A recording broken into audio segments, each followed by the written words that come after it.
Hey guys, it's Waifugate. Today we're going to be going over a deck tech for Sultai Adventures. So the deck functions pretty much through Edgewall and cheap adventure cards and synergy with the graveyard, like being able to get more value, like this allowing you to return a card, and you just keep snowballing basically with card advantage. We've got, for historic cards, we've got Llanowar Elves for ramp, and then we've got our land base. Everything else, for the most part, is standard, which makes me think that this might actually be viable for standard as well, depending on how the meta is there. In regards to mulliganing and how the deck works, you want to keep your hand with Edgewall. Llanowar Elves are good. Order of Midnight's kind of okay, but it's more of a late game card. And then you definitely want to keep like Uro in your starting hand. Like those are pretty solid. Lovestruck's awesome too. Like almost every card's keepable is the thing because the deck is so low to the ground. But your primary cards are like Edgewall, Elf, plus like 2 to 3 lands. 3 is really safe, 2 is a little sketchy, especially if you're on the play, but you can make it work potentially. Merfolk's Secret Keeper also isn't terrible in your starting hand against aggro because it's an 0/4 wall. And you can also self-mill yourself, that's what this card's for, to get Uro into your graveyard. And then you also cast this with Edgewall, like turn 1 Secret Keeper, right, with like a breeding pool, into Edgewall next turn, and then you play the Secret Keeper and draw your card and cash out. That's the perfect opener, pretty much. Elves are really good though, so consider those as well. Other synergy, we grind out card advantage through playing Rotting Regisaur. I know that doesn't make any sense. And then playing Great Henge for 2 mana. That's the combo. That's one of the combo that synergizes really well with the list. Then anytime that you're casting creature cards, putting them into play, you get to draw cards as long as they're not non-tokens, which actually allows Lovestruck to swing. So this create a 1/1 white-green human creature token, and then Lovestruck comes down as a 5/5. This walls off aggro even if they kill the token. Like Mayhem Devil oftentimes just pings down your tokens. You can't really do anything about it, and that's fine. It's basically just a wall here as a 5/5, and it makes Henge cost 4 mana because it costs X less to cast, where X is the greatest power among the creatures. So those are your 2 best creatures for getting the Henge out. Uro's a good second candidate, but it's a little hard to set up and it's super late game, but it is an option. Also, if you grow your creatures high enough with Vivien, even a Llanowar Elf can make this cost, 3-4 mana down the line. All right. So that's pretty much how it works. You've got answers to Nissa with Murderous Rider, also other creatures that you're afraid of. And you can just keep the deck rolling by drawing a bunch of cards either through Edgewall and Great Henge. Vivien punches through damage with Regisaur as well, like the +1 here allows Regisaur to have trample, so you're hitting for like 8-9 damage. Like you can swing in for 9 with this guy, but usually you want to split it up with Lovestrucks, etc. Don't put the 1/1 counter on your token for the human, because then you'll never be able to strike with Lovestruck Beast. So just be aware of that. There are situations in where that's a correct play, but it's weird. You have to kind of feel it out. So that's pretty much the coverage for the deck. This also lets you cheat things into play. You can use the Phyrexian Tower to sack the Merfolk's Secret Keeper and maybe get Henge down a little early, or even cheat out like a Regisaur early. Like, if you only have 2 lands, you can sack with the tower and then play the Regisaur. So just keep that in mind. Like also tokens or whatever else, like you can just sack whatever you don't need to cheat other things into play to kind of ramp that up. And then other than that, like it's pretty basic, like just shock check hybrids here, like shock check lands for the most part. So that's deck functionality, mulligans. Matchup wise, I think we have a pretty good matchup against most of the decks aside from maybe I would say like goblins are a little rough because our only answer to creatures is like a Murderous Rider. And while we have a little bit of life gain from Great Henge, it's not really going to do enough. In our sideboard, we have Grafdiggers, but they usually sideboard in a Braids, so that's kind of rough. Massacre Worm can be pretty good against them, but oftentimes 6 mana might be a little too late, even with a Phyrexian Tower ramp. The reason why we're not running castles or other things like that for lands is it's just too harsh on the mana base. We need too many double symbols. Like we need triple green for Vivien, so that demands a lot of symbols here. You can plug it into MTG on curve and see that like the moment we take away like a Watery Grave or an Overgrown Tomb, our chances of casting Vivien go down drastically, even with 1 or 2 changes to that. And it's more important for us to have the ramp over card advantage, especially when something like Castle Lochwain, we draw so many cards with this deck that we would just end up destroying ourselves, like just life loss to the point where we'll actually lose the game, I think, is why we're not running the castles.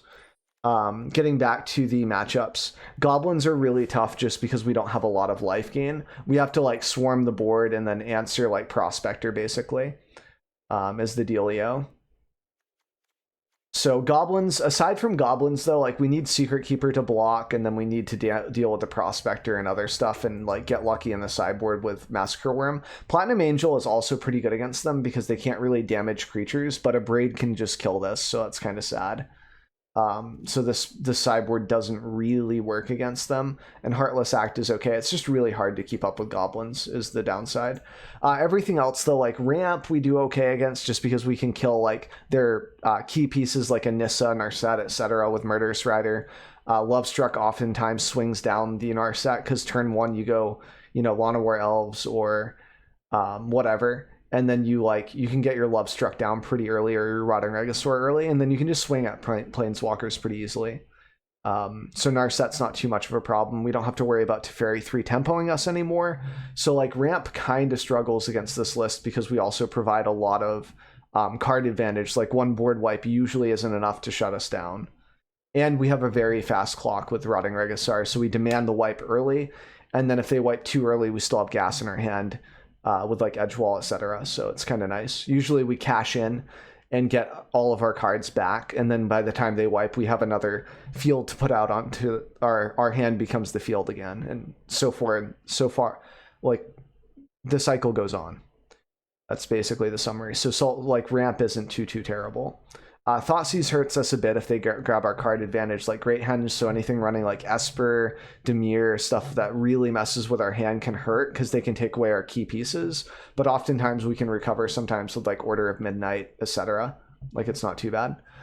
What other matchups are there in Historic right now? U-White Auras is pretty rough, I would say, aside from having the Platinum Angel sideboard that they just can't respond to unless they have like a sensor or something for it. We just auto win that matchup with Platinum Angel and trying to spot remove here and there. And just having a Regisaur to block up early game is pretty nice. They can't usually swing into our Lovestruck Beast or Rotting right off the bat. Like sometimes there's a chance that we slow them down. But we don't have a lot of sideboard cards for that matchup. Like Leyline of the Void, Grafdiggers, those can both be kind of okay against Luris, but it's not prime. Massacre Worm can help because they have a lot of like, Elcid and their other cards like that, like those cards will die and then, Massacre Worm's effect will go off and such. Like forces them to use their indestructibility or their protection kind of early, which is nice. But I'd say that matchup is a little unfavored probably for us. Like, unless we can really pump out the card advantage and keep doing multiple things in a turn to answer their stuff, it's really, really tough. But other than that, it's pretty good. I don't think so, Ko-chan. I'm also answering Twitch chat right now. They're asking questions about the deck. The idea behind this is just consistency. So, like, you have 4 copies of like everything, so you can pretty much sculpt your hand pretty well. You have a better chance to draw into those. So it's just the idea. Also, like if you need to trim 1 or 2 copies of these, then like you still have the pinnacle points of the deck without sacrificing, too much. Like if we had 3 or 2, then like the moment we need to find a spot for our sideboard, we kind of fluff on that, right? Like we kind of whiff. It's like a really good strategy. This is also a deck designed by a professional player, Chris Carvatek, I think is how you pronounce his name. So I'm pretty much just trusting Chris's build on this for the most part. Like he is better at creating decks than I am, and I am pretty good at piloting them and picking them apart, deciding like, why they're running this and that. That's how I'm trying to learn how to build decks right now. Anyway, getting back to it. Good matchups, bad matchups. Jund Food is the next one on the chopping block, I would say. And we have a pretty good sideboard against that with Leyline of the Voids, Grafdiggers. Like they can't deal with this, and this slows them down as well. So we basically have 6 chances to draw something against them. And even if they abrade this, it causes them to use an abrade on not Edgewall or something. Like it forces them to use it on not Great Henge. So it kind of doubles up in a way, which is really, really nice. Forces them to have answers like that. Negates are also pretty good because we can negate Citadel, we can negate Thoughtseize, and we can negate Claim the Firstborn on, like, you know, Uro. But basically we sideboard out Uro to bring in the cages. That's how you do it. Whenever you bring in cages for this deck, you bring in that. So, but we'll go over that more in the sideboard stuff. But yeah, I think those are most of the meta decks in regards to historic and what we're littered with right now. Simic ramp is really, really tough, I would say, because Ulamog can just come down. If we can't swarm them hard enough, it's really, really tough. Like they can just Ulamog and exile our key pieces, our lands, etc. And we don't really run a lot of lands here. We've got 22, so we're really reliant on seeing 3 lands in our opening hands and kind of working with those and our elves pretty much in Great Henge when we can get that for mana. So that can be a little rough. But if I missed any matchups, feel free to comment on those in the details below or the comment section below, and I'll try to cover the matchups that I might have missed if you guys are interested in what I think about those.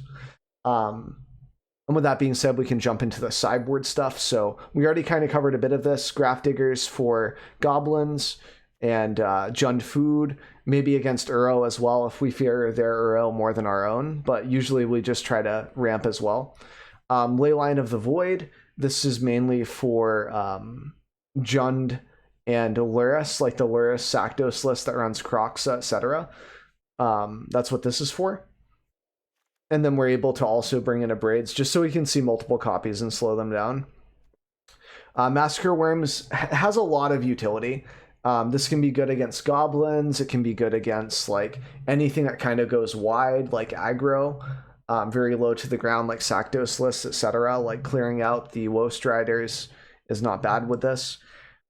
And it also just destroys goblins because whenever a creature an opponent controls dies, that player loses 2 life. So it's just really nice. But the problem is it's 6 mana, so we have to kind of ramp into it, and that's hard to do on 22 lands, especially with Uro, where you're required to have multiple lands. And if we're bringing in the Grafdiggers against goblins, we don't get to keep Uro. Our only source of life gain becomes like Great Henge, which is tough. Platinum Angel, this is mostly for you white auras, but it can also be good against like goblins. It can be good against like a couple of other matchups where people kind of rely on going Schmork, but they don't have any way to like deal with creatures, like bigger creatures, and they just rely on going face for the most part. You white auras doesn't really run a lot of interactions with creatures on the table, so this is just kind of a free win against them for the most part. They sideboard in like vetoes against board wipes and stuff, so it's pretty nice. Reclamation Sage is good against a lot of matchups. If there's an artifact or an enchantment you just lose to, you bring this in. You'll see different spots for it. And you have to think about this as a toolbox too, because you can very easily Merfolk Secret Keeper this into the graveyard and then pick it up with Order of Midnight if you have one. All right. So even though we only have 1 copy, sometimes we can see it despite that. Yeah, even if this gets destroyed by a Braid, sometimes you still have to bring it in, because they'll oftentimes abrade your like Edgewall or your Lana War Elves early, so sometimes they just won't have it. And if they abrade Grafdiggers early, they might not be able to braid the Angel later. So there are upsides and downsides to the card. It's not just like this card dies to Doomblade, don't play it, because that argument can be said for a lot of things. You have to think about how you're attacking and the different pinnacle points you have there. Like, if I play this and they blow up this, then I have this later. So just things to consider. And Shifting Ceratops is kind of good against, like, can be good against Grixis. It can be good against like Shark Typhoon decks, like you white control, etc. Especially when people aren't really running a lot of copies of ECD. They have to rely on the Wrath to destroy this, and if we have the negate, it's pretty good. So it's kind of nice. And this is just a nice toss in just for against aggro and such. You just bring this in when it's relevant. And Oracle can be pretty good if we want to go for an alternative win con with Oracle plus like Order of Midnight, etc. against like if someone's trying to mill us, or if it's a grindy matchup anyway. This is sort of a neat way to attack the opponent where they might not realize it. Like if they bring in a bunch of Wraths, etc. to sort of deal with our stuff, our shenanigans, then we can kind of blow them out with that. And then negates obviously against like Control, Thoughtseize, etc. Like it's just kind of a nice card against Nissa. That pretty much covers the sideboard. So if there are any questions on that, feel free to toss them in the comments below, and I'll try to get through that as well. And with that, we'll be jumping into the gameplay. Like with how, like just looking at how much the deck draws with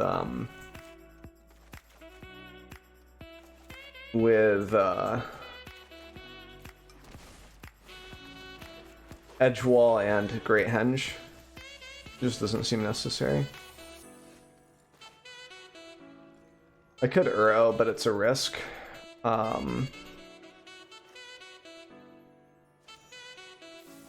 think I'm just supposed to do this, right?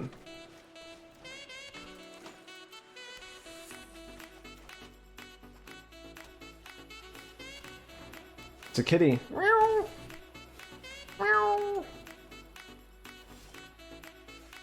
Okay.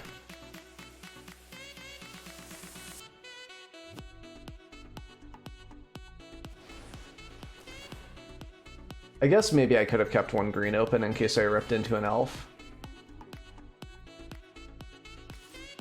And they're just gonna block and then sack it. There's no point. We have Great Henge next turn, which will allow us to go over the top, and we negate their 1 damage a turn by gaining 2 life a turn. Mayhem Devil. That's gonna snipe our Edgewall, I believe. And then they can snipe our elf after that, which is rough. Because then we can't pay for the Henge now. Now we can though. So that pretty much guarantees us victory. It's at least very good.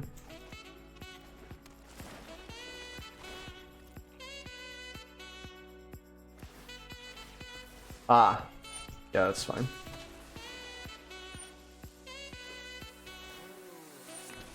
Okay, we're kind of behind here. We get to draw like double cards with the Uro coming up though, so hopefully we can just get out of the rut. This deck's really popular. We have Leyline of the Void and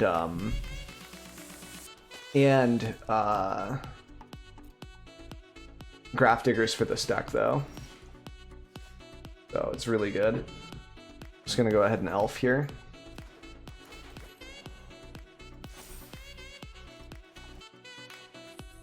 In Order of Midnight the Edgewall back, I guess.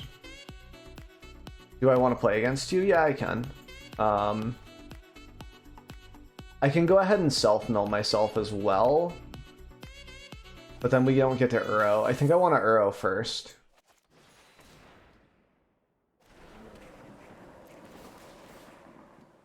Which is rough. Because this sacrifices so they can deal 1 damage to something. They can snipe the Llanowar, for example. Yep.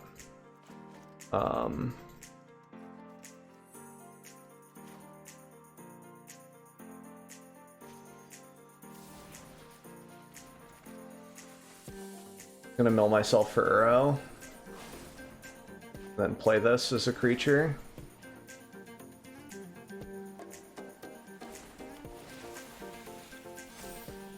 Yep. And we just chillin'. They're gonna sack the cat, kill the elf, which hurts a little, but not a lot.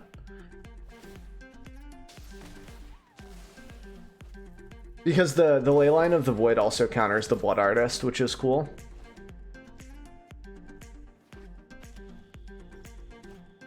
Midnight Reaper, oh god, that's so good. That's a lot of card draw for them as well.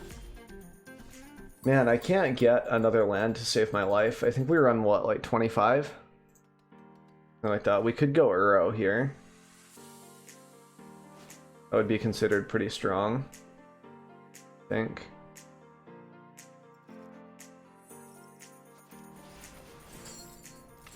We kind of need to Vivian though.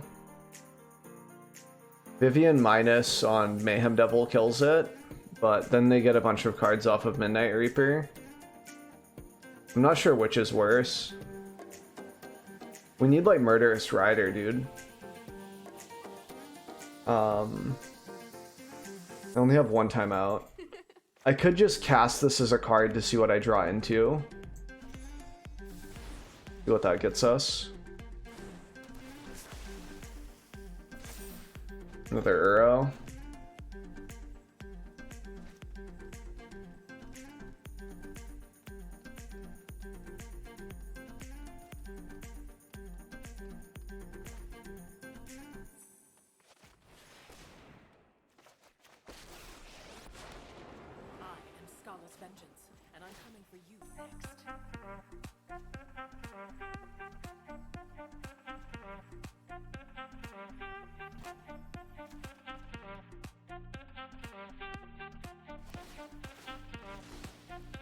Yep, it's fine. I knew we were gonna lose that. It's just that the Mayhem Devil isn't doing that much damage, and we can wall them off for a while. What we can't do is win against their card advantage. Like, if they just draw a billion cards, we don't win against that, you know? I think that's what we have to stop. Village Riots, don't you dare. Don't you even think about it.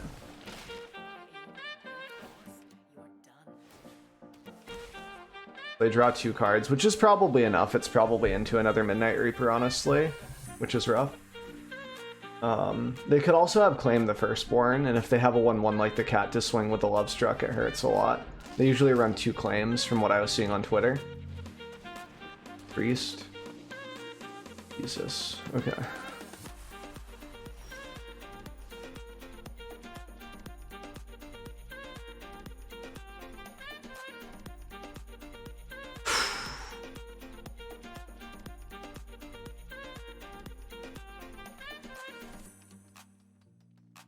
Kind of wish I had milled myself with a Secret Keeper, because then we might have a Murderous Rider in our graveyard to use.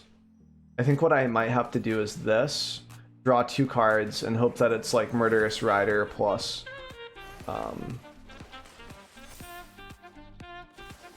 okay. Well, there's the Murderous Rider.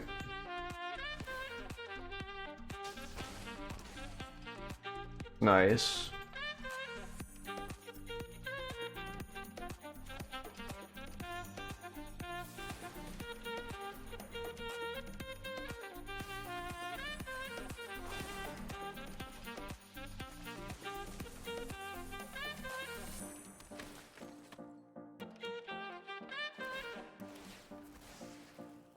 Yeah.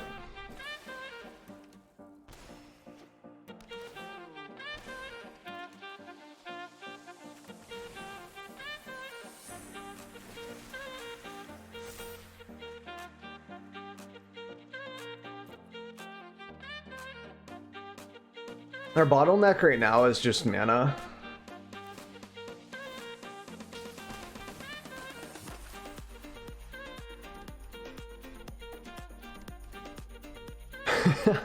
Like, I just can't cast enough things. I think the priest is the problem right now, but I could be wrong. Oh god.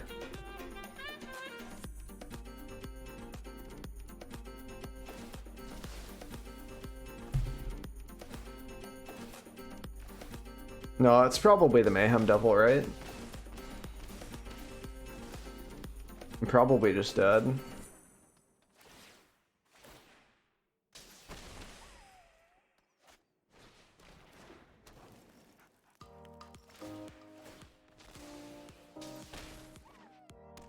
Yeah. It's ignorant. Ignorant, I say. Okay. So we bring in the Grafdiggers. We bring in the Ley Lines. Probably cut the Regisars, I think. Because they just block this with Cat all day. There's no point in keeping that card in. It's really bad against them. I think. I think I'm okay saying that. Heartless Act could be really good to snipe like a Mayhem Devil or a Priest. And probably trim 1 Secret Keeper, trim an Order. Maybe trim an Uro. Something like that.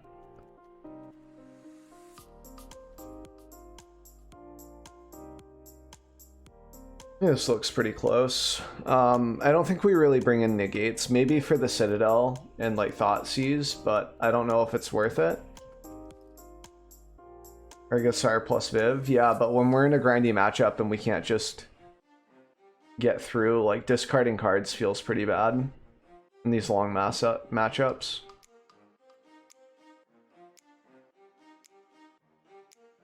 Worm is good against the cat. Not really.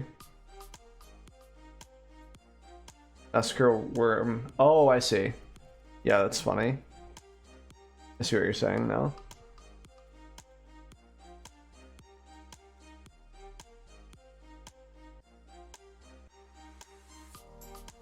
Something like this.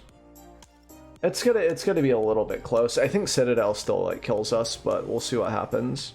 Like I think maybe bringing in the Reclamation Sages where some number of negates would be good, but I can't say for certain.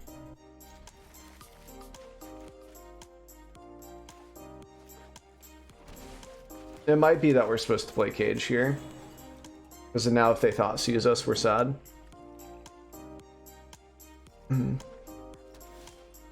Although our Cage is pretty bad with Uro. Maybe we should have sideboarded out all copies of Uro.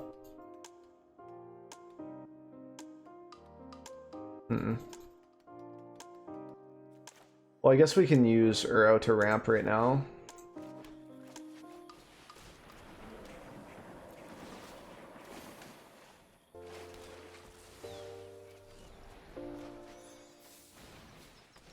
They're a pretty good start here, I'd say.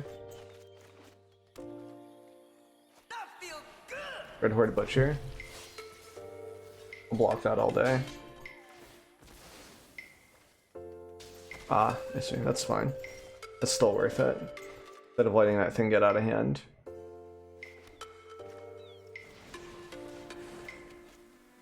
I think I'm just going to curve out here.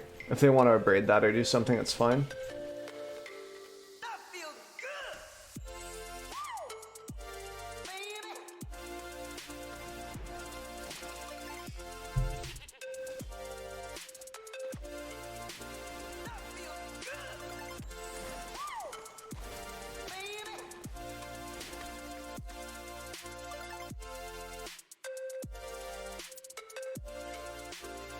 Yeah, they can just block sack and that's fine.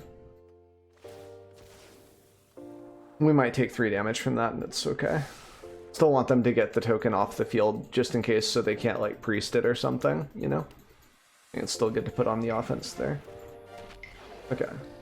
The Mayhem Devil's gonna make us... Oh my god.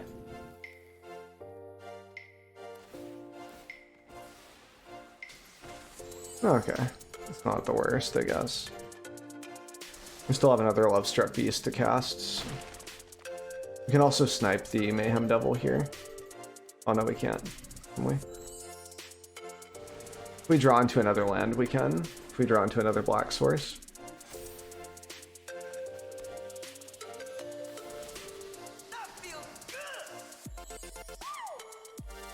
Oh yeah, they do get to whiff this, but that's fine.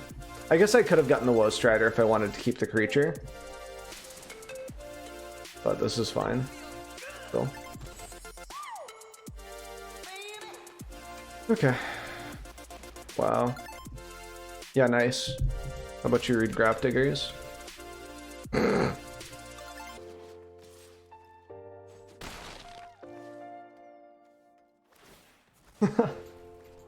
Okay. Well, that's 2 claims gone.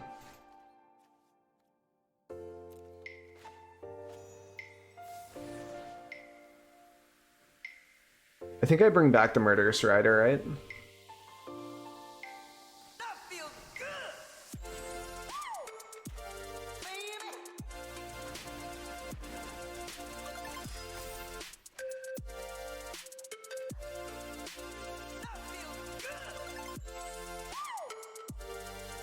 I think they're out of gas, man.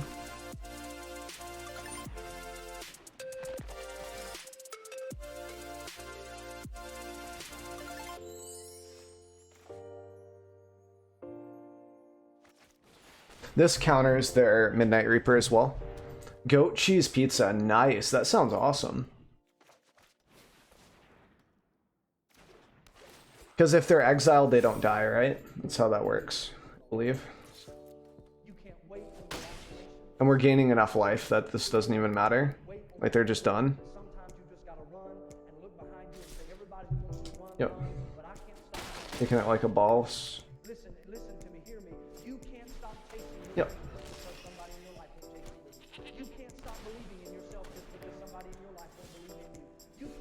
Love struck, eh? So we can go like this and deal with one of the Woe Striders if we want to, or just build up our team. It might be proper just to deploy the Love Struck here. And then, like, it's a party Friday? Yeah, dude. Sounds pretty good. Honestly. I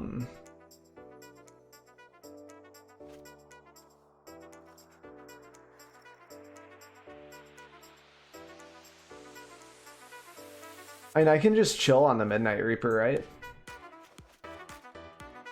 Or on the Murderous Rider. I think it's probably better just to develop this and then maybe minus the Vivian or even plus it.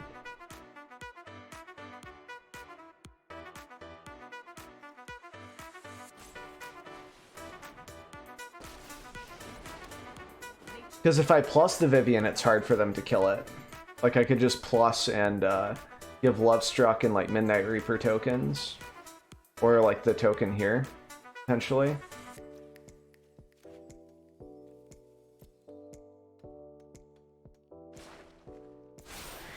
This'll be fun to watch.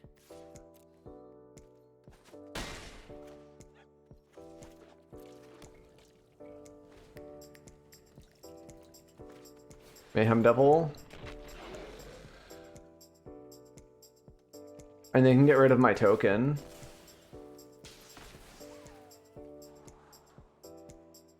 You don't get to draw though. Right? Because of Leyline? Yeah. They just go face. Well. Okay. Seems good. Good job. Very good talk. So they're probably going to bring in... I guess negates could be okay too for like collected company before we get Grafdiggers up. They're definitely sideboarding in like Reclamation Sages for Grafdiggers and Leyline now, which is going to be tough to beat. Negates won't stop the Reclamation Sage either, which is pretty tough. Honestly, we should cut our arrows if we're keeping in the Grafdiggers. We can bring in the Reclamation Sage to counteract their Citadel, to counteract their Oven, because we can always buy it back with Order of Midnight, especially if we increase our Order of Midnight back up to 2. It's a little bit slow, but it shouldn't be terrible. And then maybe we can keep in like 1 or 2 negates here too, just to mess with them a little bit, and maybe trim like 1 Vivian. Maybe something like this could work. We could probably trim the Merfolk Secret Keepers as well, since we're not really self-milling for Uro anymore. But it's still good to have some number of adventure creatures. They're just going to be less valuable now. I think this is pretty close to correct, sideboarding against the Grim one here, who's playing Saktos. This should be okay.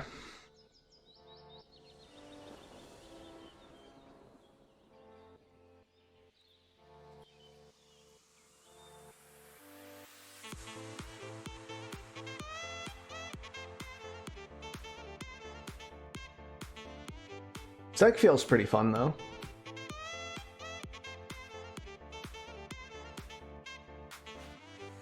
This looks okay.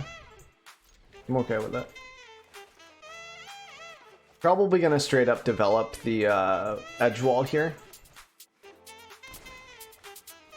Aussies, they're gonna grab edgy.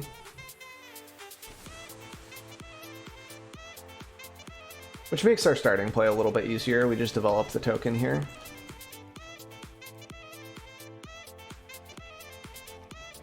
Witch's Oven, off into Witch's Oven, okay. Seems pretty good. I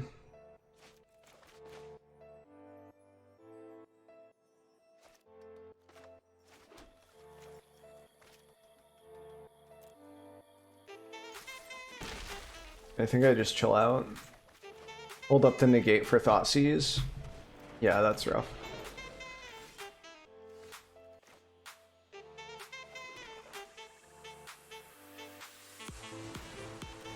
If they have collected company, we're pretty sad, but this at least stops them from swinging in.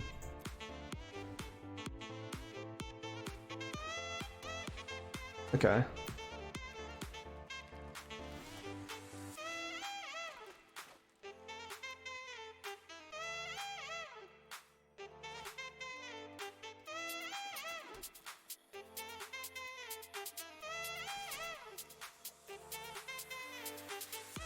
Just gonna take 5. Seems good. Now we just pass. And then, like, in response to them doing some other stuff, we can just blow this up.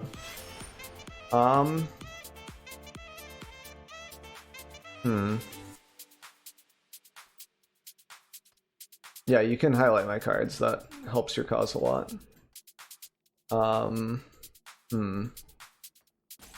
Because this 5/5 isn't terrible. Like, we can block it with Love Struck, right? It's the Mayhem Devil that's the problem.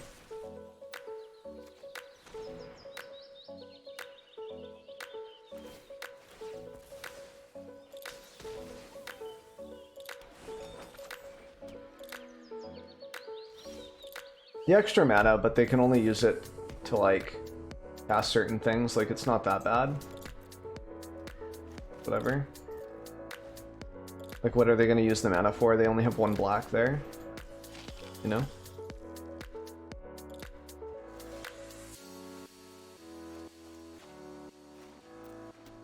We just need to draw, like, Great Henge now, and we're good. There's the kitty. That's the clock, my friends.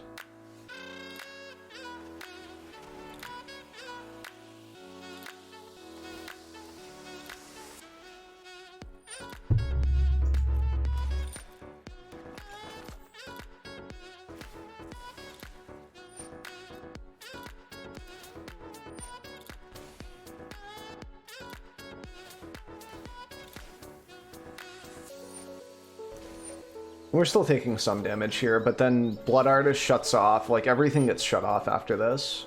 And we have a negate for Citadel or something if they try to go over the top with it, so, like, fine. This is legendary, so I don't want to play it.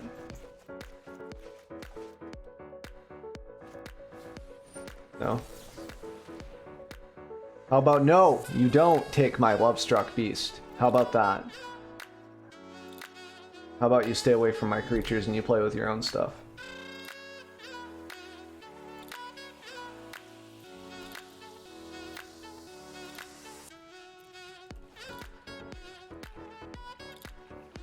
How about no, Scotty, don't?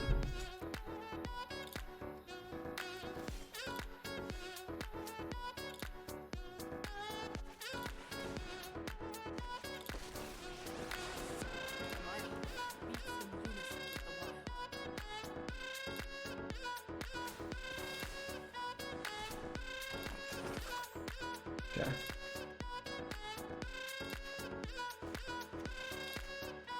We have a response to claim, so we don't have to care about it. Gonna gain some life, dude. Nice. Nice. That's exactly what you want to do with your food. They didn't say please. There we go. I didn't want it to tap that breeding pool. I should have manually tapped that. Okay. So hopefully that gives you some insights on how to play the deck, how the deck kind of functions. And yeah, thanks for checking out the video. There'll be an end panel here where you can click subscribe, really helps the channel out, and you can check out another video if you'd like.